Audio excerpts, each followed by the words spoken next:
And a big focus this evening, Air India's latest diktat for passengers. You need to check in at least 75 minutes before your flight departure. What does it really mean for passengers? Is it more passenger torture, or is it much needed caution given the fact that airports are witnessing major chaos, particularly during the festive season? Now, this diktat is for international flights, but who knows, it could be extended to domestic flights as well. I'm being joined by Sanjay Lazar, who's an aviation expert. But Sanjay, before I come to you, in fact, Brigadier Sanjay is joining us from Greater Noida. Yes, Brigadier, go ahead and tell us what you think of Air India's latest diktat. Yeah, it's very surprising to know. Already we had been traveling earlier. It used to take us 2 hours to reach the airport and then 2.5 hours there. So for a flight of, say, from Delhi to Mumbai of 2.5 hours, we would be traveling before that itself for good about 1.5 to 2 hours. So it doesn't make any sense. Though, yes, I do agree that the airlines may have some point of view to that. But then these timings should be fixed by the DGCA. Otherwise, each airline would have their own timings, and the customers will face a lot of confusion and there'll be utter chaos at the airports. So it is mandatory that not one single airline should fix a timing that at what time the check-in would take place, but across the board, either they do it across the board or should not permit any single airline to do so. That point makes a lot of sense. And Brigadier, do you think that this is ultimately more harassment when it comes to passengers? We already have soaring fares and long waits, long hauls at the airport, and now this big deadline that you have to reach 75 minutes before the departure time. So more, in a sense, more harassment for the passengers. Absolutely. It doesn't make any sense that if 2 hours couldn't help earlier, how do you think that 2.5 hours would help in any manner?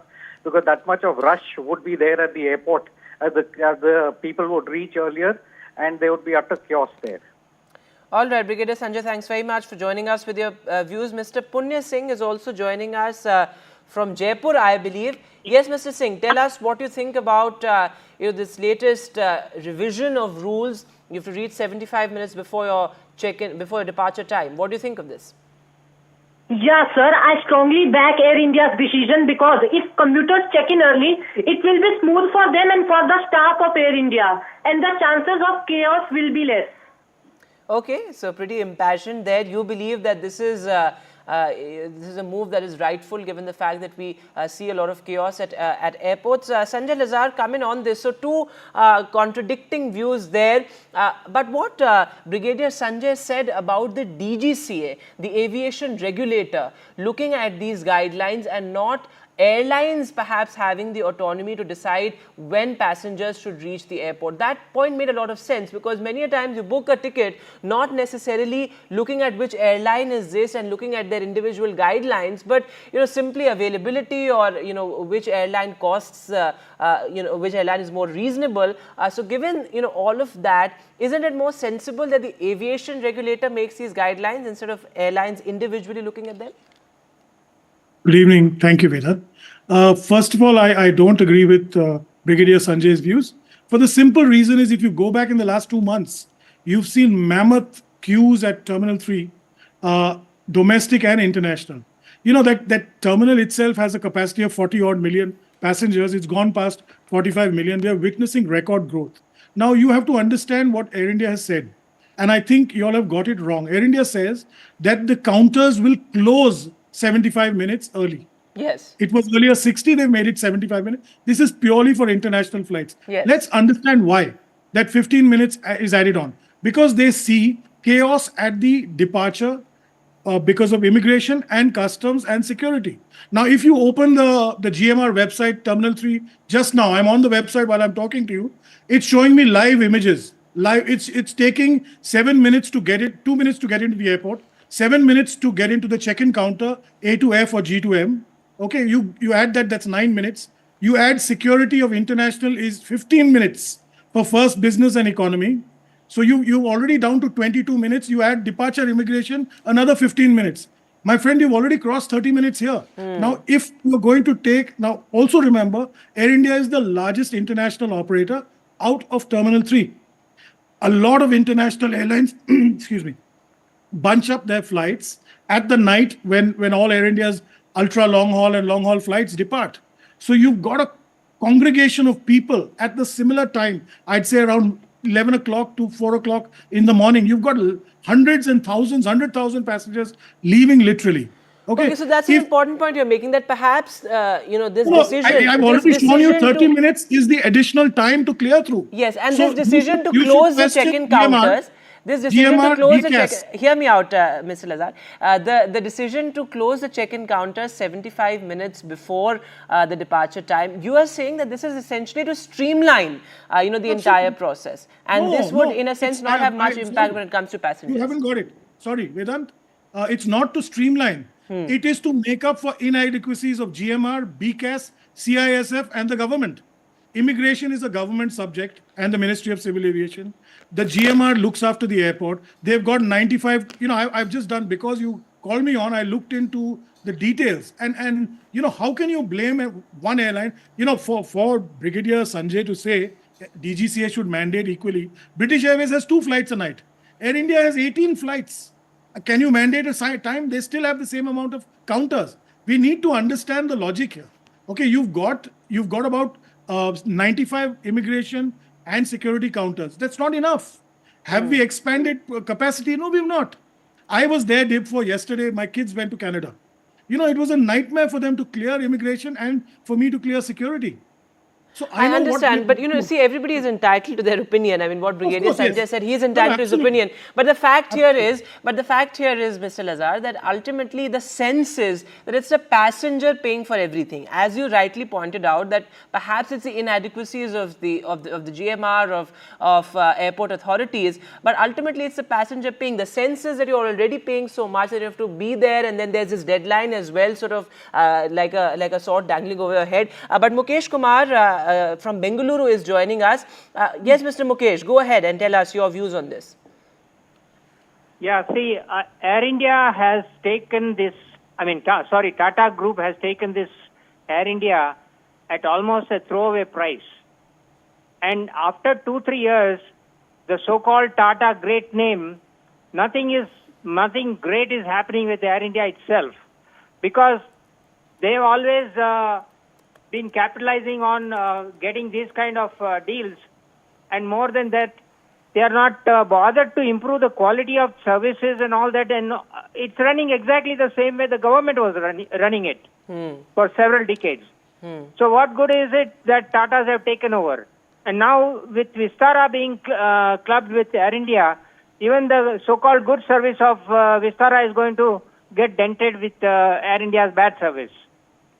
So that's an important point you're making. It's not just about one particular, Diktat, but it's also about what services they are providing. While, of course, passengers may be willing to comply with all the guidelines being put out by airlines, but you are saying that the services continue to deteriorate when it comes to Air India. Exactly. And where is the Tata Group? I'm very sorry to say that Tatas are only capitalizing on their brand image, but if you look at several of their products and services, not just Air India, it has, over the years, it has deteriorated very drastically. All right. Thanks very much, Mukesh Kumar, for joining us. We have more callers joining us. And just, for the clarity of our viewers, this new Diktat basically says that the check-in counters will close 75 minutes before the departure time. Earlier, that was 60 minutes before the departure time. But Devesh Agarwal from Bengaluru is also joining us. Yes, Mr. Devesh, what do you think about this latest Diktat? Hi, Vedant and Sanjay. Congrats on the show. I wanted to double check with you. This 75 minutes will apply to all passengers including those who are only carrying hand baggage, or is this only for those who will be checking in baggage? I feel, in my humble opinion, 75 minutes for the business passenger who's only typically carrying, hand baggage is a bit too long. It might land up hurting Air India in terms of its because business people want to maximize their time on the ground. They don't want to be checking in so far in advance. Would love to hear your thoughts on that. Thank you so much. Have an aviation expert. Mr. Lazar, did you hear, Devesh out? What is your opinion on that? First of all, hi, Devesh. And so I'd like to clarify this. What the order says is very clearly it's only applicable for international flights. Yes. It is also about closure of counters, right? And so yes, to answer his question in a simple, from what I understood, it would close 75 minutes in advance in any case for all categories of passengers. Be that as it may, business and first class had a carte blanche to walk in almost any time to check in. As Devesh would know, he's a very frequent business class and first class traveler. So, and this is only limited to Delhi. Delhi International at Terminal 3 and no other airport in India. So I don't really see it to be a bad thing. And of course, you've got that beautiful lounge in Delhi, which everyone can make use of. All right, Mr. Devesh, if you're still there with us on the line, and if you heard Mr. Lazar, okay, I'm afraid we've lost the line there. But interesting there, Mr. Lazar, how there is this growing anger against airlines, particularly in the past year or so. We've seen that there have been long waits, delayed departures.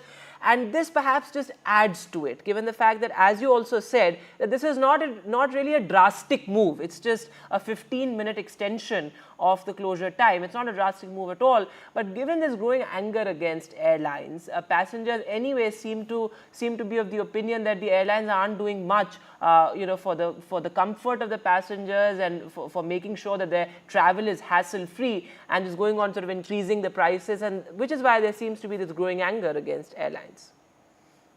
Well, Vedant, you have to take into consideration that India is now almost the third largest aviation market, okay, or will soon be. Our air traffic has been growing 15% literally year on year over the last 3-4 years.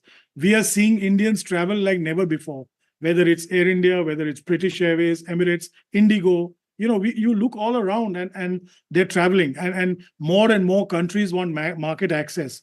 If airports and the structure of the civil aviation administration has not been able to keep pace, we've had the 95 immigration counters or the 14 baggage carousels for the last so many years. But have the airlines been able to keep pace with it? Well, airlines are operating at peak capacity. I mean, look at Indigo and Air India, the two big Indian airlines. They're desperate for new aircrafts. They're desperate to fly out. You've just seen Air India has introduced a number of new sectors in the last 2 months to Toronto and various other places. Indigo has announced new routes to Southeast Asia. Of course, airlines have kept part. But if the infrastructure, if the gateway to exit into an aircraft is limited to your 20 or 40 or 60 counters or 60 security, go through a security check at 7 a.m. At T3 in the morning on a domestic sector and tell me if it takes you anything less than 20 minutes.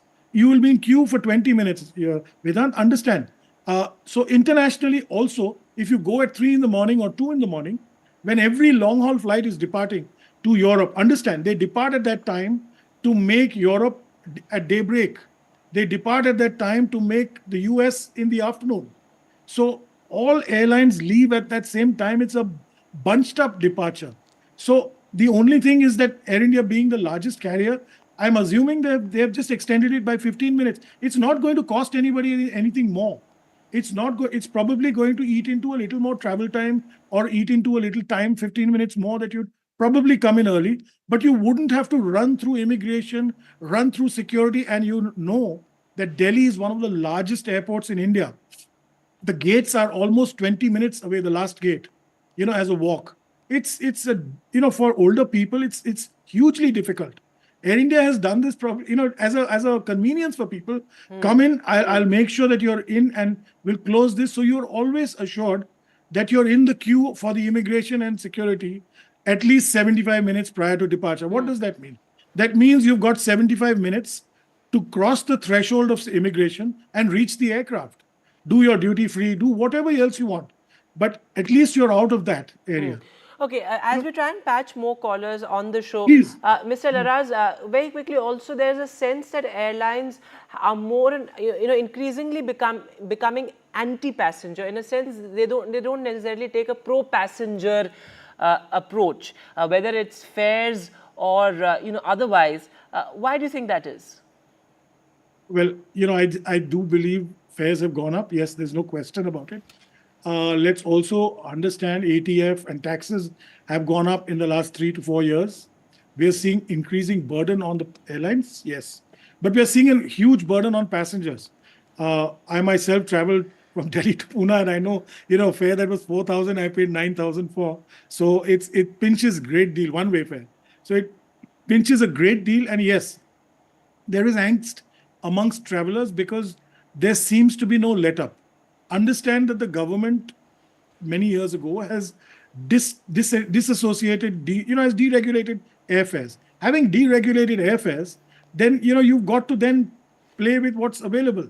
Unfortunately or fortunately, we have two dominant carriers and two smaller carriers in the country today that operate domestically. Internationally, we have a lot more carriers. Okay. These two airlines set the benchmark. Yes. Unfortunate. Yes, So I agree with that you. is how it is. But hold on to your thoughts there, Mr. Araz. Tanmay Ghosh is joining us from Dubai. Yes, Tanmay, go ahead. Tell us what you think about this. Tanmay, if you can hear me.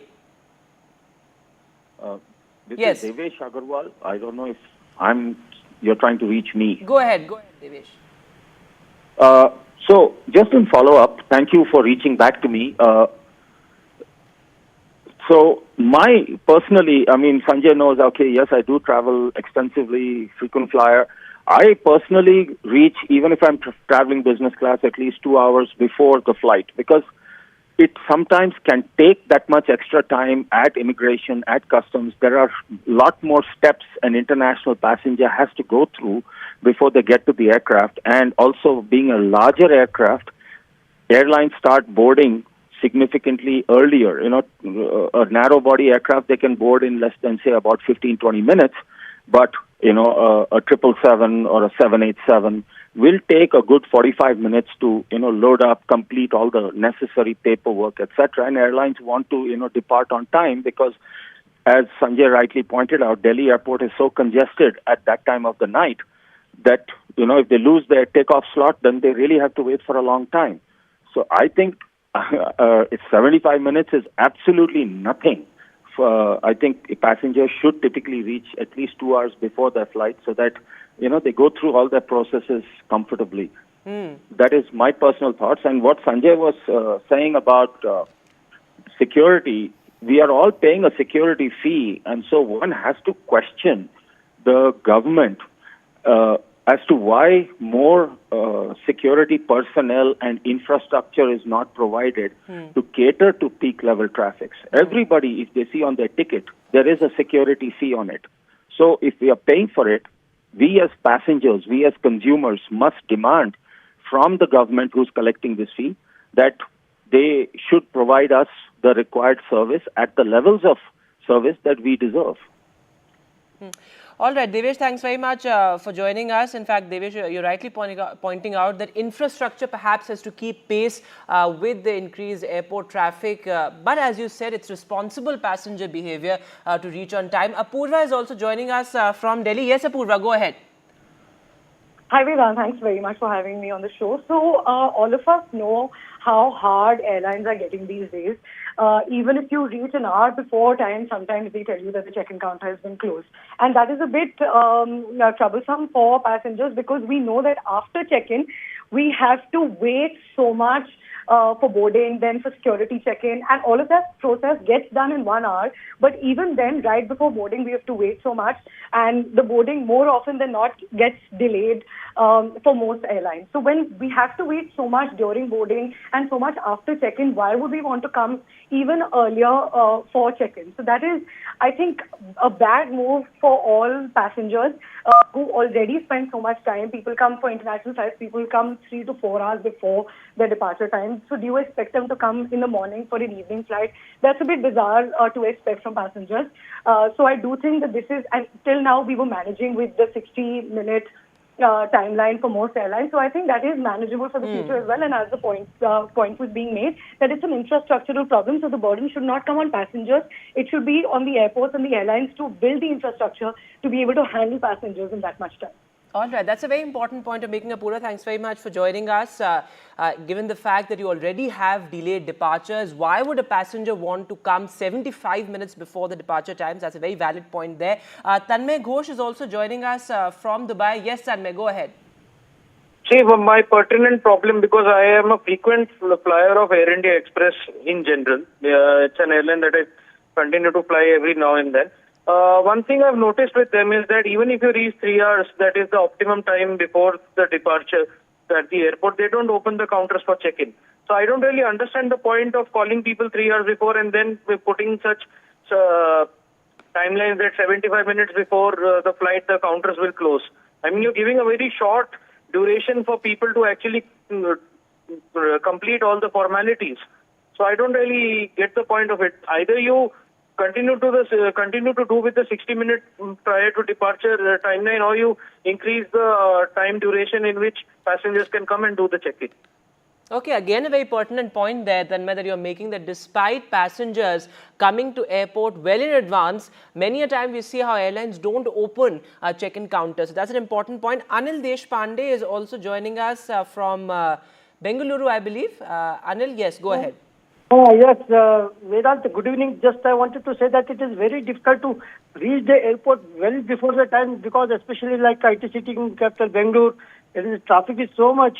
In that condition, it is very difficult to reach, and spending 3-4 hours at airport, it is very most difficult situation for us, most difficult situation. And they have to reduce the time. Instead of 75, if they make it 60 minutes, that would be great help to the passengers like me, those who are traveling regularly. This is what I wanted to say. Right, Anil Deshpande, thanks very much for joining us with your views there. Sanjay, Lazar, would you like to weigh in on two important points that they made? One, that many a times we see that departures are delayed without any prior information. So why would a passenger want to come even earlier? And secondly, even when passengers arrive on time and well in advance, we see airlines don't opening check-in counters. So how would you address those two concerns? The valid points. Yes, very valid points. And I'll address Tanmay Ghosh's point from Dubai first. He has an extremely valid point. He's talking about Air India Express. I'm assuming he's not talking about ex-Delhi. He's talking about some other station. But be that as it may, if an airline is now asking you, in this case Air India, from 60 to 75 minutes, I'm sure they will now open the counters much earlier as well. Instead of 2 hours before, which is typical, they'd probably open it 3 hours earlier. And I'm quite positive that they would do that in the places where they've extended it, that is Delhi. To answer the other lady's point, I forgot her name, but she says we come 60 minutes and then the flights get delayed. Understand the same way that a passenger takes to go through immigration and security and then clear, whether it's customs or no customs, and then go on to the aircraft. The airline takes time to collect your luggage and hundreds of other passengers' baggage. It goes down to a makeup area. It's checked for security. Then it's sorted out in containers. Then the baggage goes. So it's not a question of you could probably reach 15 minutes before and rush through. But can the airline ensure your bag will reach the aircraft? Can they fulfill all the requirements in that short period of time? The period of time they were asking before departure, the 60 minutes, was primarily to ensure that, the bags reach the makeup area, they're checked, they're secured, they're put in a container, the catering is done, everything is, loaded onto the aircraft. You can't have 40 passengers turn up 20 minutes before a flight and then expect the caterer to run with meals. There are a lot of, moving parts in an airline. For a departure to take place, there is a security departure section, there is an engineering requirement, there is seats, there's food, there's, everything comes into the picture, including baggage. So it's not so simple. 60 minutes is an international benchmark. Whether you went to Hong Kong, Sydney, or New York, most airports across the world would close their counters at 60 minutes before departure, barring for maybe first-class passengers. Right. Here, they've asked you 15 minutes more. 15 minutes, I can understand the person from Bengaluru but it's not yet extended to Bengaluru at the moment. Yeah, and particularly in Even though I Delhi, know when it traffic- comes to the festive season, we see the kind of rush. So perhaps, one extra measure won't really hurt anyone. We'll continue to track this story on the other side of the break as well. Mr. Laraz, do stay on with us, and we, urge all of you to call us with your views, because this is really something that concerns all of us flyers. What do you really think about it? This extension of the deadline of the closure of the check-in counters. Air India's new diktat that check-in counters will close 75 minutes before the departure. What does it really mean for passengers? Is it the much needed caution that we need, given the fact that we see absolute chaos at airports, or is it nuisance for passengers? Now, this is limited to international flights and to the Delhi airport. We have callers joining in, and also our aviation expert Sanjay Lazar is with us as well. But Sunil Srivastav from Hyderabad is joining us. Yes, Mr. Srivastav, go ahead. I just heard Sanjay mention a lot of process about the airlines. Why are the airports not being made accountable for efficient service? We are paying UDF, we are paying them fees. So airports are becoming bigger, but why are they not becoming more efficient? So why should the passengers suffer for the inefficiency of the airports? My question is that. Would you like So to what is weigh in on happening? that? What is happening to the airports? Yes, airline wants to go through this process, so that's fine. But then the airports, they should pressurize the airports to make themselves more efficient today. With technology, I'm sure it's possible. Sanjay Lazar, would you like to weigh in on this? That was my opening remarks to you, Vedant. Yes. That this is the government, the airport, and the security, the BCAS, CISF, immigration. That's all controlled by outside agencies, the government, and they should step up to ensure passengers do not have inconvenience. They're taking, like Devesh, your previous caller had said, they're taking a UDF, they're taking a PSF, they're taking a security fee. Why should the passengers suffer? The airline is just trying to ensure that they don't lose the slot, that the passenger doesn't have to run to an aircraft or, desperately, and ensure that. But, obviously the airlines may not be able to speak to the government as we are speaking on a channel, national channel. But Mr. Sunil is absolutely right. I support him 100%. I think every airport, the Ministry of Civil Aviation must look at this very carefully. If you've got so many flights bunched up, if you've got so many passengers, are your 60, 70, 80 immigration counters, 14 security counters, are they enough? No, they're not. Absolutely not. They're woefully inadequate. Because your traffic is growing. You've not grown in facilities, but you're taking money from the passenger. You're taking money from the airline. I completely agree with Mr. Sunil there. That's right. In fact, as you said right at the outset, that it's the onus is very much on governments and airport authorities, and perhaps the Ministry of Civil Aviation should look at this very, very closely. But a lot of, as we were discussing earlier as well, Sanjay, a lot of anger on the part of the passengers. What is really the solution when it comes to this? Of course, the government and the airlines also need to work in tandem. But, the kind of chaos that we see at airports, just some sort of very minor trigger, and, the entire operation sort of go out of gear, as we saw earlier as well, whether it's inclement weather or any other sort of technical glitch, it throws operations out of gear. What is the solution to make our airports more robust, particularly airports in our metropolitan cities?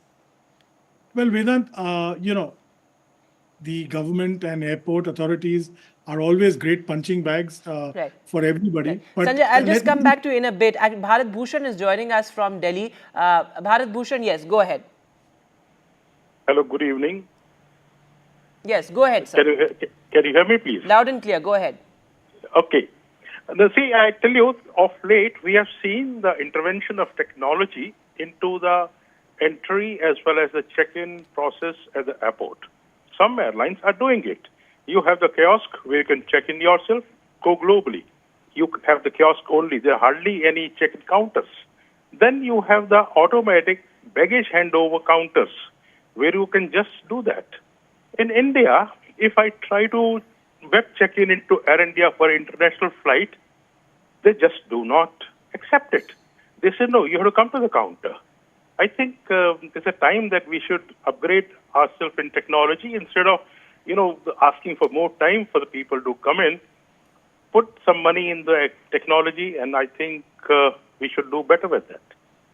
All right, so that's an important point you're making, that we have seen, how processes have been made more seamless with the intervention of technology. So why can't this also be made more seamless? Vivek is also joining us from Hyderabad. Yes, Vivek, go ahead. Yeah, actually, 15 minutes is not a big deal. I think we should make it, we should be on time. But unfortunately, in Delhi, I've traveled a lot from Delhi. The issue is 50% of the international passengers on Air India are transit passengers. Even the transit passengers are finding it tough to reach the gate. The CISF counters are less, the immigration counters are less. And 6 hours before the immigration test, the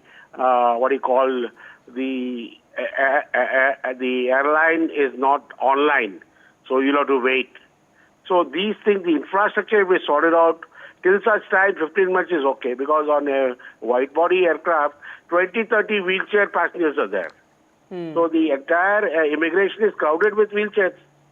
So how do we reach the aircraft? We have to literally run. So instead of that, 15 minutes is okay, I feel. Okay. Simultaneously, infrastructure has to be developed.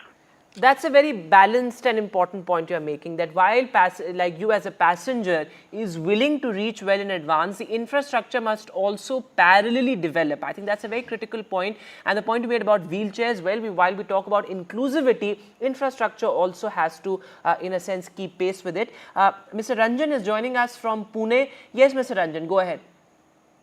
Yes, my point is regarding the security checks. So now the infrastructure has been put in place. Many places, in many airports, I see that you have the modern facilities out there. But still the physical check is done despite going through the metal detector. And then when your bags are screened through the X-rays, I see that the CISFs are not trained enough to check out that what is there in the bag. Last time I was traveling and I was, my bag was sidelined for further screening, and many other passengers the same thing happened. Now, they could see some keys in my bag. Now, was there a need to physically check what keys are those? There's no need. Now, if you go in comparison, if you go to Dubai, for example, I'm just taking an example. I'm not saying that they are better or we are worse, but the point is that millions of passengers pass through Dubai airports and they pass through seamlessly without any issues. So I think the security checks need to be faster, quicker, and you really don't need to have that physical check by a CISF person when you pass through a metal detector. The metal detector is a technology equipment which should work, saying that if it does not beep in whatever level, it should work. That's what I feel something should be changed in all our airports. And every airport I see that this is one of the major problems where people get stuck up and they really get hassled about it. Interesting point there, Mr. Ranjan. Thanks very much for joining us. Sanjay, would you like to weigh in on that? Yes. Making our security checks more seamless, and perhaps our airport authorities and the staff also needs to be more equipped and perhaps more trained. That was a larger point that the caller was making. No, and he was absolutely right. In fact, your caller before that as well was absolutely right. We are using antiquated security systems. We should have had full body scanners years ago. There was an order, supposed to have been placed at least 4 or 5 years ago, and it's still not arrived. We should stop using DFMDs, that's door frame detectors, or the sniffers. Full body scanners are all over the Western world today, and the passengers just walks through. As far as screening, I think we have very modern screening equipment, especially in a city like Delhi. That being said, we still need more manpower. We do not have enough security counters, like I said at the onset of your show, and we don't have enough of security islands to screen. If you take 8 or 10 minutes to clear security in Delhi, it's a very frustrating experience for a passenger. I fully empathize with Mr. Vinay, because I've also gone through the keys and the pen and maybe the headset, some little thing, and they open your bag and then it's a mess. So I fully agree. I think the government needs to step in. I want to respond to a point where I was interrupted earlier when we spoke of the government and airport authorities not doing enough. The ministry and the government, etc., are very often our favorite punching bag. Let's look at the US. Let's look at even Europe. Understand that disruption or black swan events or computer shutdowns or weather. We even saw Dubai airport getting submerged, a few months ago. We've seen, the Delta Airways outage across about 20 airports across the US. So it's not isolated. But there is a manner, we are the fastest growing aviation nation in the world Yes. today. Our airports are monopolies. We need to start getting more airports. So today you've got one company that runs an airport in Delhi and it's Right. controlling all the growth. The government must say either ship up or ship out. Get somebody else to set up. I'm sure when JVAR comes up, you will see a lot of traffic diverted there. Things will ease up, but that's still 2 years away. So that's So an that important point. And as we, start closing the debate, Mr. Lazar, we were talking earlier about solutions. We've seen at airports, very these sort of constant altercations between, say, the CISS staff or, airline crew and the passengers. So the tempers are really high on all sides, really. So what really is a solution to make the entire process more seamless? I mean, nothing can be impeccable, but given the fact that our airports, particularly say in Delhi and other metropolitan cities, even the Bengaluru airport, the Mumbai airport, given the fact that the footfall is such, what really is the solution going forward? Well, a couple of solutions. First of all, let me just say very clearly, it's unpardonable for a passenger, however frustrated and angry I understand they get, to raise their hands on any staff of any airline or the CISF. You raise your hand, you're in jail. Today the laws have changed in our country, and airlines restrain themselves from bringing unruly passenger, rules into play. But let's control our temper at airports. Understand all of these people are also doing their job, and they are struggling against the same inadequacies that you see. It's not that they're taking the security machine home and not letting the passenger go through. That's one point. So that's The an important second point. solution. Mr. Lazar, I'm afraid I'll have to interrupt you there. Ramesh from Mumbai is joining us. Yes, Ramesh, go ahead. Hello. Yes, Mr. Ramesh, I can hear you. Go ahead. This, what you are saying, 75 minutes before flight, this appears to be a bit difficult, particularly for senior citizens, that you expect them to be in time, but then they have to wait along sometimes when your arrangements are not pakka. And that is very painful. Where being at the airport without any support or help, without any other sort of assistance, it is very, very, very, discouraging. You have to help out the passengers, make them comfortable, make them feel that they are really being looked after well, instead of making single-sided rules and imposing on people as if it is a dictate. This should not happen. My request is that you should consider the convenience of each age group in the society while they are making a travel. Ramesh, That's thanks all. very much. Thanks very much for joining us with your opinion there. I think you're making a very valid point that perhaps airport authorities, also the airline crew and fellow passengers really need to be more empathetic, particularly towards senior citizens. Yes, Mr. Lazar, your closing remarks, and then we wrap up this discussion. Yes, solutions are, I think government and airports and airlines must get together, increase the number of people, manpower, at security desks, at immigration counters. Let's have fast track counters. Number two is, don't allow bunching of slots, of departure slots. Spread them out a little bit more, and you'll find that you will automatically ease this.